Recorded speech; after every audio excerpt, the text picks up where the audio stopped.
What? I was blocking too.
Let's go! Alrighty, guys. I've got another build video for y'all. This is going to be the Abyss Flail build, the continuation of the No Magic build that I did back in Season 8 with the introduction of the new artifact of Vampire's Vestments chest piece and utilizing that artifact with the Abyss. And since we got a massive buff to the Flail, what better way to even ramp up the damage that much more? Starting off with the helmet, I've got Helm of the Bear. Heavy helm has freedom, shuriken heals, and health. This piece can be found on the PvP reward track, very easily obtainable. This is one of the pieces of armor that's has a bit of a flex spot, so if you want to really min-max this build, you can go ahead and put on a weapon perk of your choice. I highly suggest going with Enfeebling Maelstrom. You swap out that health for Enfeebling Maelstrom. It'd be very good for this build. I currently don't have a heavy piece with Enfeebling Maelstrom, so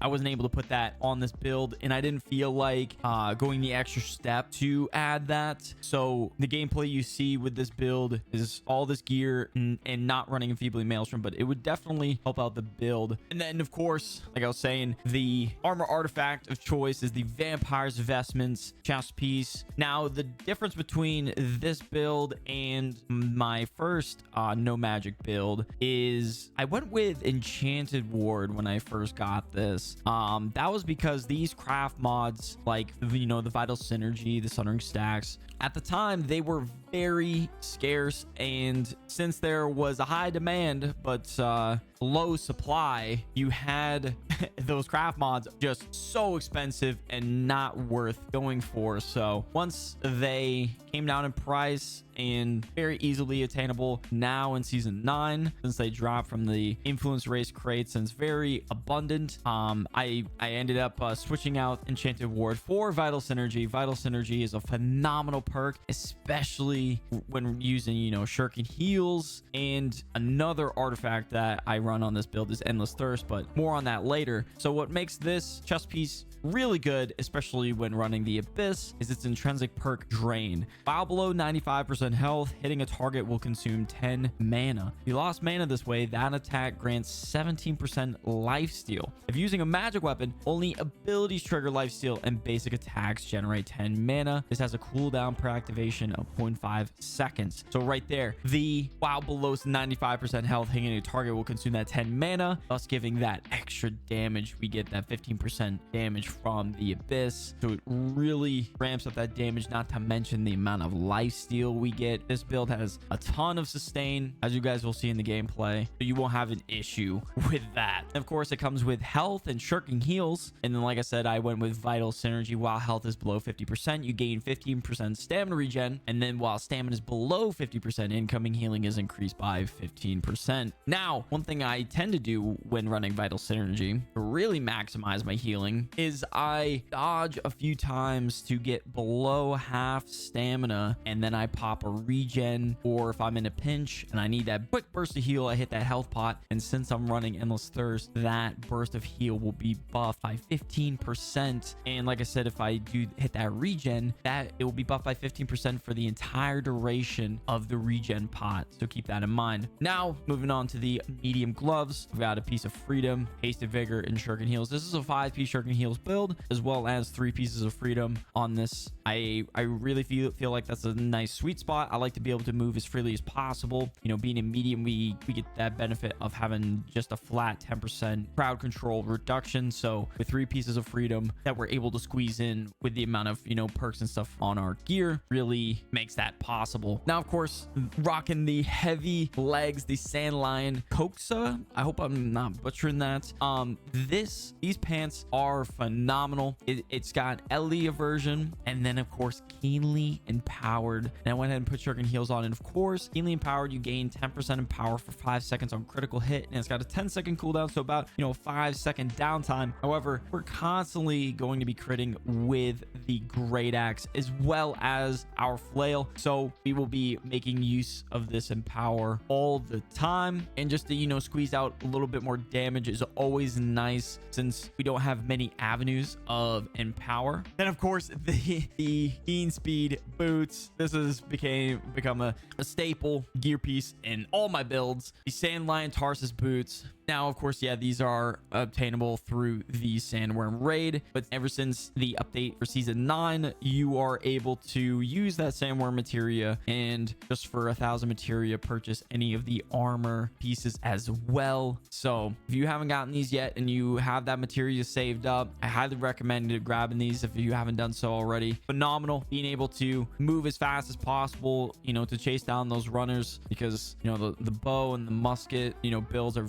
very quick. So being able to stay on their heels and not let them get away is really awesome, you know, to secure those kills. And then of course the infamous the Abyss. This is one of my favorite artifacts in the game. I know I've got a few, but this definitely takes the cake. And its intrinsic perk Darken Blade, 99% of the damage is converted to void, and if int is higher, replace base weapon scaling with intelligence. But for this build, we are going full strength to scale well with the flail. And then the other intrinsic perk Abyss, deal 15% more damage when mana is below 100%, which we will be able to utilize that since we are running the Vampire's Vestments. Oh, and one thing, it's now in season 9, since that chest piece, the Vampire's Vestments, was in the season pass, it is now in the mutator caches from completing mutator dungeons. That cache you get at the end from completing it. It can be gold, silver, or bronze, but you will have a higher chance, of course, if it's, you know, a gold mutator cache than the lower tiers. And then it comes with Abyssal Attunement. The attacks deal 14% weapon damage is void. Refreshing move, really nice on a great axe. And then I went with Crippling Reap. I think this is a must. That's the must-have perk for this weapon. Now, I've heard that alternating enchantment is really good on the great axe. You could try that and then put Crippling Reap on the body. But that 15% slow to the enemy for 4 seconds is so strong, and it opens up a lot of combo potential with the flail. You're able to pull them in, either do like a maelstrom, or you could switch to the flail to then trip, light attack, eruption, you know, that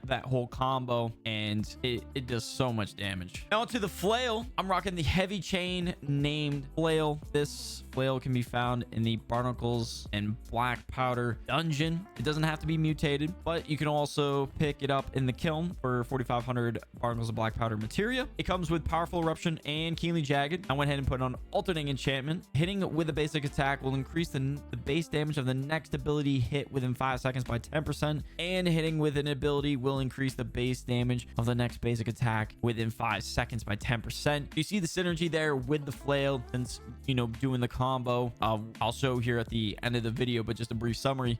You know, getting that Burning Smite down and then hitting your opponent with like a light attack and then trip, light attack, eruption is very, very strong. And I went with a turquoise gem on this. That extra 12% armor pen is very nice. I honestly prefer the turquoise over all the gems when it comes to, you know, Flail and hammer. Since it's doing strike is not really mitigated that much in the current PvP sandbox. So being able to have that 12% armor pen, it really, really pumps out the damage. Now, for my heart rune, rocking the stalwart heart rune of stone form. You could honestly go with any heart rune of your choice. I've actually been messing around with Dark Descent as well as Bile Bomb. So this is definitely a flex spot for, you know, whatever you want to put in for a heart rune for this build. And then for my amulets, I've got Flame Protection, Divine, and Health. I've switched out the Thrust Protection for Flame Protection. I've actually like it a little bit more. I've always sworn by the Thrust Protection, but yeah, this Flame Protection has been very, very nice. And yeah, if you mainly go with this, that's awesome. But yeah, you can go with either Thrust or Slash, whatever you prefer. But I've been having a lot of success with the Flame Protection on the amulet. And for the ring, got Healing Breeze, Strike Damage, and Hardy. You could honestly go with a Void Damage ring instead. Either or works, but what's important is that Healing Breeze and Hardy, of course. Healing Breeze is a phenomenal passive heal. Having a form of passive healing in this game is very, very strong, especially since we are running Vital Synergy to really buff that tremendously. And since we've got Divine, that's another 10%. And then when I go over the attributes, we'll be buffing that even more. But for our artifact on the jewelry, we got Endless Thirst. This artifact I've come to like a ton. Now that I've gotten used to, you know, the potion rotations, it is very, very nice. Its intrinsic perk, the Thirst healing consumables are 33% stronger, but survival and mana potion cooldowns are 25% longer. Now, since the potion change in season 8 that they did was they have the cooldowns opposite of each other. So the pot that you consume, your opposite pot will be on a fixed cooldown of 80%, whereas on your main pot will be hit with that 25% longer cooldown. But that's what really makes this artifact strong, once you get used to rotating back and forth between your health and regen pot. As far as the resistances go, I've got 7.5% slash, 7.5% strike, 7.5 thrust, and then 7.5 into standard damage. That is your bleed resist, and then 12.5 across the board for elemental resist, and then 27.9% fire resist. I have a ton of success with this resistance spread. Like I always say in all my build videos, you know, tune this to your liking. This is a template to, you know, get your brain going, and you know what works for me may not work for you. Now onto the attributes. I'm rocking 375 strength, 72 focus, and 200 con. Now you could really tune this to how you like it. I've come to find that 375 and, you know, 72 into focus and then 200 con is a very nice sweet spot when, you know, when it comes to diminishing returns, of course, with the base damage on these weapons. If I had a 725 flail or another 725 gear piece in the build, I would probably try going for that 400 strength, 50 focus, 200 con. But what's really nice is any form of healing from the flail is solely based on focus. So the higher this number, the better healing you will get from the flail. So keep that in mind. But I really do like this attribute split. Now to the skill tree. Be sure to pause the video or take a screenshot. This is what I'm rocking for the Flail Abyss build. There's not many things to really mix and match here. I think it's pretty solid. I really do like the, you know, the gravity passive. And then of course, you know, Enduring Strike adds grit to Great Axe heavy attacks. Also grants 12% base damage reduction while grit is active. Very, very nice, because we get grit on the charge, you know, a really good escape, or, you know, a good way to get that gap closing ability, or just another combo piece with this build. Now onto the Flail skill tree. Be sure to pause the video or take a screenshot. This is the setup I run when I'm using Arcane Smite. Arcane Smite is a phenomenal ability, especially when fighting outnumbered. You're able to apply a stack of impairment with this. And then, of course, with the Arcane Eruption, you apply 2 stacks of impairment on the first hit, and then it automatically follow up with an additional melee attack that deals 150% weapon damage. On the second hit, an impairment deals 10% weapon damage per second and inflicts weaken, reducing their base damage by 10%, max of 3 stacks. You'll have a total of 3 stacks there. You apply a 30% weaken with those 3 stacks of impairment, not to mention the bonus damage we will be getting from the powerful eruption, which will be 30% more damage on top of that. And the burst damage is insane, especially since we are not running a shield with the flail. We are getting that extra 15% more damage, as well as since we aren't in heavy equip load and are not running a lifesteal, we got 30% healing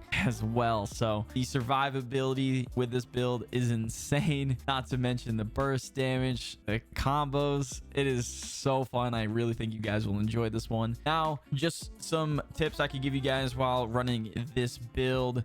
I do like to start out the fight with applying that Arcane Smite down to apply the deflecting frailty.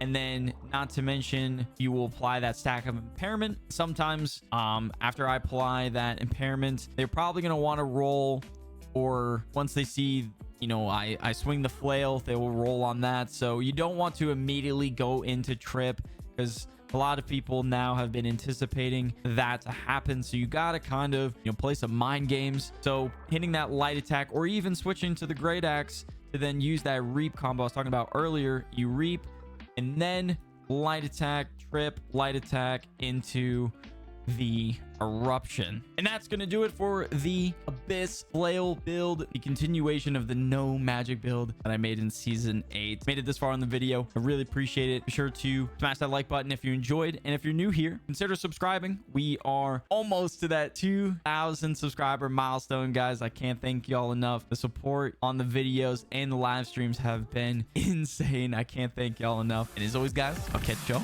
in the next one.